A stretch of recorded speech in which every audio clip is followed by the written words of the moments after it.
भगवान श्री कृष्ण की जन्म कथा। जन्माष्टमी के दिन रात्रि में बड़े धूमधाम से भगवान कृष्ण का जन्मोत्सव मनाया जाता है।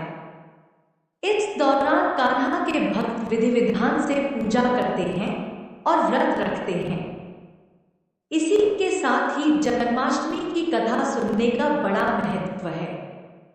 मान्यता है कि इससे जातक के जीवन के सभी दुख दूर होते हैं और जीवन में सुख समृद्धि और खुशहाली आती है। चलिए जानते हैं जन्माष्टमी पर श्री कृष्ण की जन्म कथा। पौराणिक कथाओं के अनुसार भाद्रपद माह कृष्ण पक्ष की अष्टमी तिथि को भगवान कृष्ण ने माता देवकी की 8वीं संतान के रूप में जन्म लिया था। कृष्ण जी का जन्म मथुरा में कंस के कारागार में हुआ था। माता देवकी राजा कंस की बहन थी। कंस को सत्ता का लालच था। उसने अपने पिता राजा उग्रसेन की राजगद्दी छीनकर उन्हें जेल में बंद कर दिया था और स्वयं को मथुरा का राजा घोषित कर दिया था। राजा कंस अपनी बहन देवकी से बहुत प्रेम करते थे। उन्होंने अपनी बहन का विवाह वासुदेव से कराया था, लेकिन जब वह मां देवकी को विदा कर रहा था तभी एक आकाशवाणी हुई कि देवकी का 8वां पुत्र कंस की मौत का कारण बनेगा। यह सुनकर कंस डर गया। उसने तुरंत अपनी बहन और उनके पति वासुदेव को जेल में बंद कर दिया। उनके आसपास सैनिकों की कड़ी पहरेदारी लगा दी। कंस अपनी मौत के डर से देवकी और वासुदेव की 7 संतानों को मार चुका था।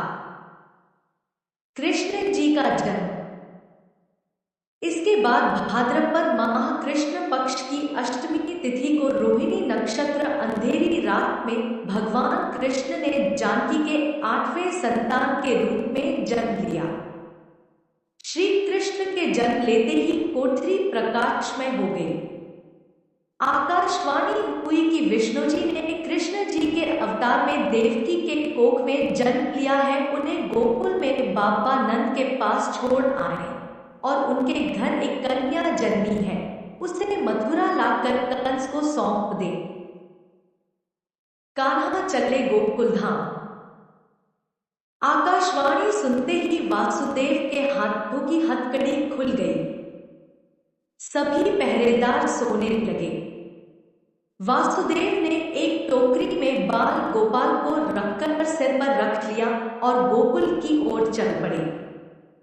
कान्हा को गोकुल धाम ले जाने में वासुदेव को कई मुसीबतों का सामना करना पड़ा। यमुना नदी कृष्ण जी के चरणों को स्पर्श करने के लिए उफान पर आ गई, लेकिन चरण स्पर्श के बाद वह फिर से शांत पड़ गई।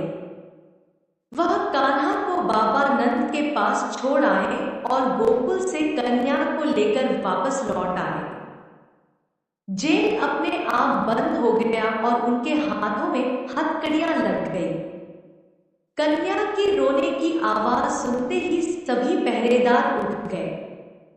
कंस बंदी गृह आया। वह कन्या को देवकी और वासुदेव की 8वीं कन्या समझ उसे मारने चला, लेकिन वह आकाश में उड़ गई और फिर से आकाशवाणी हुई कि कंस को मारने वाला अब इस दुनिया में पैदा हो चुका है। बाबा नंद और उनकी पत्नी मां यशोदा ने कृष्ण जी का पालन पोषण किया। राजा कंस ने कृष्ण जी का पता लगाकर उन्हें मारने की खूब कोशिश की, लेकिन कंस की सारी कोशिशें विफल हुई और कृष्ण जी को कोई मार नहीं सका। अंत में श्री कृष्ण ने कंस का वध किया। राजा उग्रसेन को फिर मथुरा की राजगद्दी सौंप दी। इस तरह से जन्माष्टमी की व्रत कथा पूरी हुई।